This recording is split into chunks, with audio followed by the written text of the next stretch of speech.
Olá, tudo bem? Hoje eu quero falar com você sobre hub aéreo. Só que eu não vou apenas explicar o que é o hub aéreo, porque isso muita gente já sabe. Mas eu vou, na verdade, mergulhar um pouco mais nesse tema e trazer para você quando é que foi criado, quem criou, qual foi o objetivo, a motivação pelo qual foi criado, a finalidade do hub aéreo, que é um sistema, né, da aviação, e muito mais. Quais os outros fatores que motivam a criação de um hub aéreo. Então tem muita coisa legal para a gente conversar nesse material que eu trouxe para você hoje, neste vídeo. Mas antes, deixa eu me apresentar. Meu nome é Antônio Carlos, eu sou especialista em carga aérea e este é mais um vídeo da série Minuto Cargo, onde eu vou trazer preciosidades do mundo da aviação para estar trocando informações com você. E a gente segue agora. Eu vou até diminuir um pouquinho aqui o meu vídeo para te mostrar um material bem bacana que eu tenho certeza que você vai gostar bastante, tá? Então vamos avançar aqui na apresentação, onde eu trago 3 questões interessantes. O que é o sistema de hub aéreo e por que ele tem esse nome, quando foi criado e quem criou esse conceito e quais são as principais vantagens e desvantagens desse sistema. Bom, vamos lá. Antes é importante a gente conceituar o que é o hub aéreo.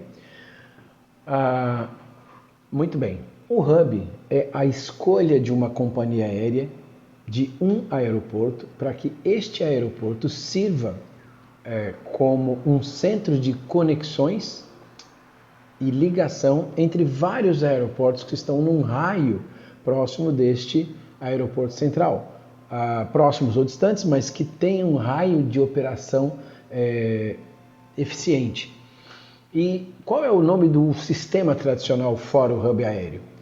O sistema tradicional é o sistema ponto a ponto, ou seja, onde as origens e destinos se ligam em rotas, se conectam em rotas independentes, isso independentes de um centro.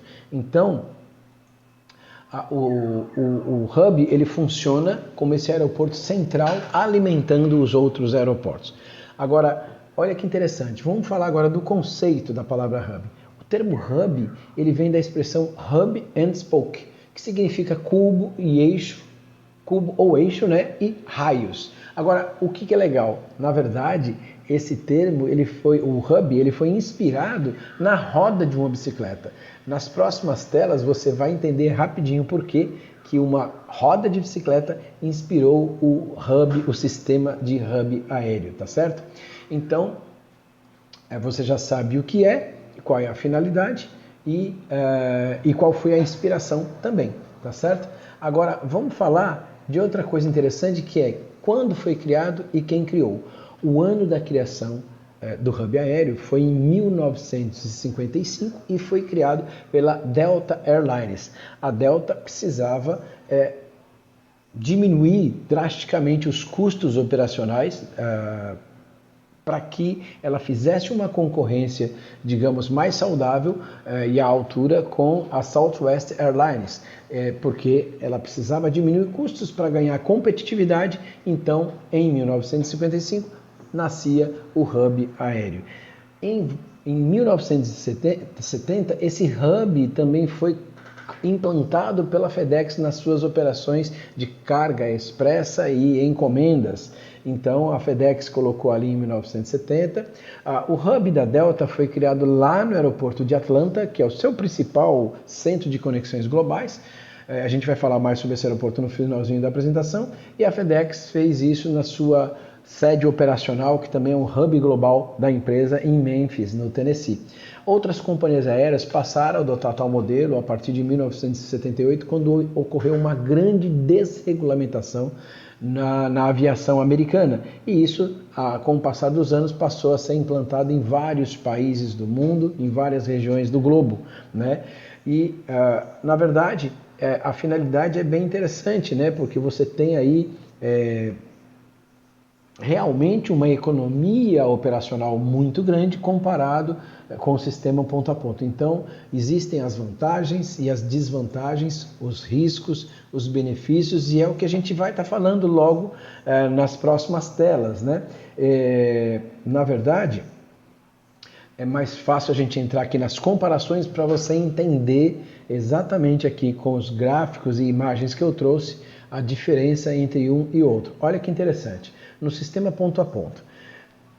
E perceba que essas 10 figuras sextavadas, né, esses 10 hexágonos, imagine que cada um deles é um aeroporto. Se eu quiser ligar cada aeroporto a todos os outros, eu vou precisar de 45 rotas independentes para poder estar partindo do aeroporto e indo para todos os outros e assim por diante. Do aeroporto 1 ligando com os outros 9 e os outros 9, cada um deles ligando novamente com qualquer outro ou qualquer um dos aeroportos que estão nessa rede. Muito bem, veja você. Esse é o sistema ponto a ponto. Na próxima imagem você vai ver aqui o sistema Hub. O sistema de Hub, qual é a grande vantagem dele? Você tem os mesmos 10 aeroportos. Imagine que tem um 11º aeroporto que vai ser adotado como um aeroporto central em relação a todos esses outros. E aí você vai fazer com que todo aeroporto não tenha mais uma ligação totalmente direta e passe a ter uma ligação sempre através deste hub.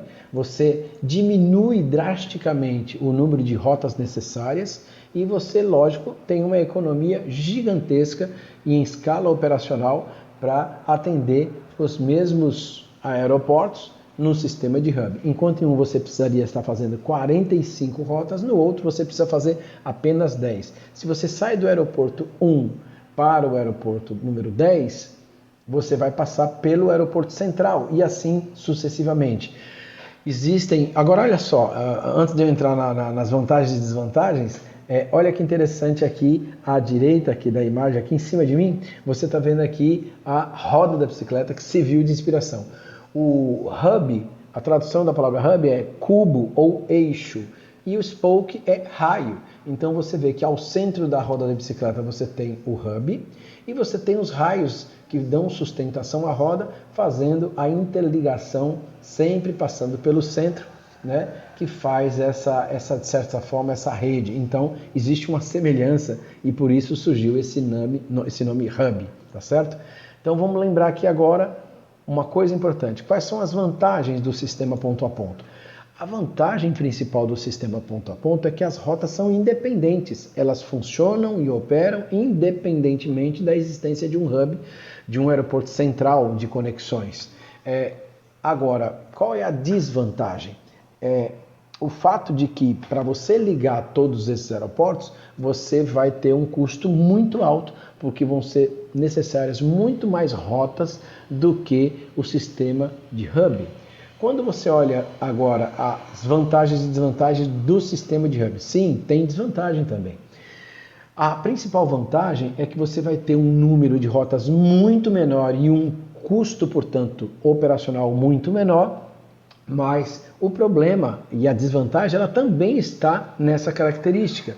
Como a operação é extremamente centralizada na operação de hub, qualquer problema que este aeroporto central tenha, qualquer acidente ou incidente, vai fazer com que todos os aeroportos que estão no raio deste hub, atendidos e conectados por este hub, sejam afetados. Então você imagina que é difícil evitar. Se você tiver um problema grave no aeroporto central e que não depende exatamente da sua companhia aérea, da mesma companhia aérea, pode ser um problema com qualquer outra companhia aérea, ou pode ser um problema de clima, esse aeroporto fechar por algum motivo, então você vai ter toda a rede sendo prejudicada e essa dependência traz exatamente um problema, ou seja, a operação ser centralizada no hub é bom porque traz muita economia, mas o fato de ser centralizada também se constitui numa desvantagem eventual no momento em que você tem aí essa situação de num problema sério ocorrendo neste aeroporto, você vai ter toda a rede em risco, tá certo? E para lembrar, aqui nesse selo, deixa eu colocar aqui meu vídeo para cima um pouquinho, Olha, a gente está relembrando aqui para reforçar para você que quem criou este conceito de hub foi a Delta Airlines em 1955, a FedEx implantou em Memphis, no Tennessee, em 1970, e várias companhias aéreas começaram a adotar esse modelo a partir de 1978, quando ocorreu ali uma grande desregulamentação na legislação americana, né? E isso é importante, né? Você vê que aqui, quando você olha as duas imagens, você percebe claramente que uma é bem mais complexa, o sistema ponto a ponto, se ele for usado totalmente, em relação ao sistema hub, que você vê que é muito mais clean, é muito mais limpo, é muito mais enxuta a operação. Então os benefícios são imensos, né? É muito interessante. Na próxima tela, eu vou mostrar para você que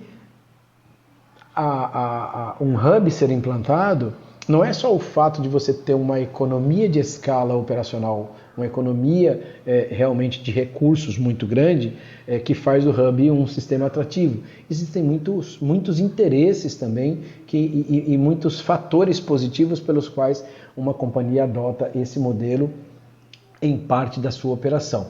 Muito bem. E o que é que faz esse interesse ser grande? Né? O conjunto de fatores faz com que esse interesse seja grande. Bom, primeiro que você tem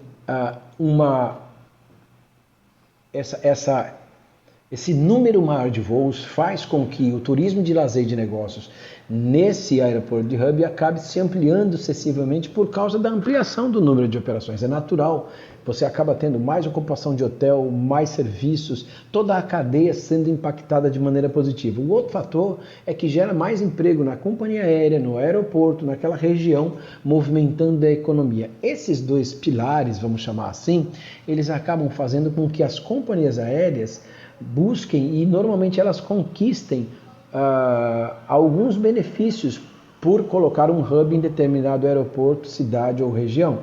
Primeiro, ela busca redução de impostos, o que é natural que seja assim. Ela busca redução de impostos municipais, impostos estaduais, porque ela vai concentrar um número de operações e vai beneficiar aquela localidade de uma maneira sensível. Um hub altera muito a realidade de um determinado local onde o hub se instale. Melhores negociações no combustível, por exemplo, que já que a companhia aérea vai ter bem mais operações naquela localidade, é normal que ela busque valores de combustível mais competitivos. Cada dólar, cada centavo economizado por uma companhia aérea pode resultar em milhões de economia ao longo do ano, porque toda operação, ela sempre é em grande escala, em grande número e sempre qualquer redução, qualquer economia, assim, qualquer custo multiplicado pelo número de operações ao longo do ano realmente traz ali um impacto positivo ou negativo. Então é natural que haja essa busca por custos mais acessíveis, porque ali será um centro natural de abastecimento e reabastecimento pelo maior número de operações naquele local. Outra coisa, melhores taxas aeroportuárias. Também é normal que pelo maior volume de operações se busque ali taxas mais atrativas em relação ao aeroporto pela companhia aérea que decide às vezes fazer ali naquela localidade uma operação muito mais densa, muito mais sensivelmente maior. Outra coisa é a redução na tarifa de hospedagem dos tripulantes, porque um aeroporto de hub, quando ele se torna um hub, é natural que você tenha muito mais tripulantes terminando a sua rota ali ou iniciando a sua rota ali, ou seja, será muito maior o número de quartos necessários para atender a esse alto contingente de tripulantes técnicos, né? A tripulação técnica, que é piloto, copiloto, todos os comissários e comissárias. Então você tem também esse maior fluxo de profissionais da aviação nessa localidade.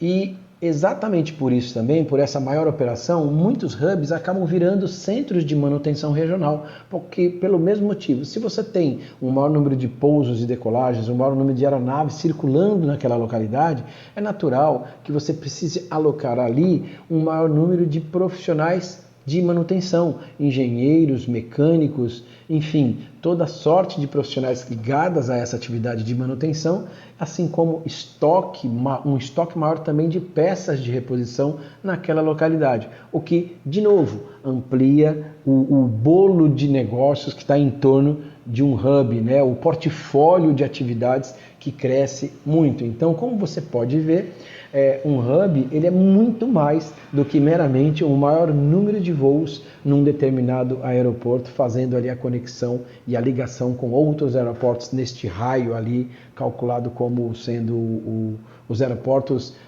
que interligam essa nova rede, vamos chamar assim, tá certo? Os dois sistemas, o ponto a ponto e o hub, eles convivem naturalmente de maneira totalmente harmoniosa. Um não substitui o outro. Um exemplo disso, por exemplo, você pode ter uma operação ponto a ponto totalmente saudável, porque você tem uma grande densidade de passageiros, um grande volume de passageiros ligando esta origem e este destino de maneira direta, e você tem outros hubs. Você pode ter um hub, por exemplo, ligando com um aeroporto no meio do caminho, o aeroporto central, para chegar a outros destinos e conectar outras origens também. Veja, por exemplo, Brasília. Brasília é um hub natural de muitas companhias aéreas. Ele pode não ser um hub formal, mas ele é um aeroporto truncal, né, para ligar ali sul, centro-oeste, nordeste, norte e assim por diante. Muito bem, então não existe assim uma operação única só de hub ou só de ponto a ponto. As duas operações convivem, cumprindo as suas finalidades local a local, região a região. Eu quero mostrar aqui para você na próxima tela uma coisa interessante. Estou aqui falando de hub. Olha só essa imagem. Essa aqui é uma imagem do Google Earth em cima do aeroporto de Atlanta, que, para vocês terem ideia do gigantismo desse aeroporto, ele ultrapassou 110 milhões de passageiros em 2019. Esse aeroporto é o hub global da Delta, né? Então, a Delta, em 2020, segundo dados da Aeroin, ela foi a primeira maior companhia do mundo, e a Southwest Airlines a quinta maior do mundo em 2020. Então, eu separei uma coisa interessante aqui, que você pode ver aqui no detalhe. Deixa eu só colocar aqui um negócio para ficar melhor de ver. Ó, aqui no detalhe tem uma coisa curiosa. Você tem vários conjuntos de fingers, né, de pontes de embarque. E eu coloquei aqui vamos lá, um destaque para este primeiro conjunto. Olha que barato. São várias e várias pontes de embarque num único módulo. E são vários módulos, não é à toa que é o maior aeroporto do mundo em volume de passageiros, e esse é um gigantismo da aviação para você. Aliás, eu te convido a entrar no Google Earth e clicar lá, aeroporto de Guarulhos, aeroporto de Nova York, aeroporto de Atlanta, como eu acabei de ver, lá você pode ver mais detalhes. E é bacana você criar uma aproximação e entender o tamanho colossal de certos aeroportos, tá certo? Então, eu vou aqui aumentar aqui a minha imagem para eu conversar com você mais um pouquinho, e te dizer o seguinte: são muitas informações interessantes. Eu quis trazer esse também do Hub porque eu sei que é um tema bacana, que é pouco explorado, e eu quero deixar aqui para você o convite. Se você gostou desse vídeo, dê o seu like, curta, compartilhe com seus amigos, e se você quiser sugerir algum tema, alguma curiosidade, escreve aí para mim, para a gente poder estar conversando e quem sabe estar trazendo novos vídeos para você. Eu vou procurar estar trazendo mais vídeos também com mais frequência, e eu agradeço por você ter assistido esse vídeo até o final. Muito obrigado, fica com Deus e até a próxima!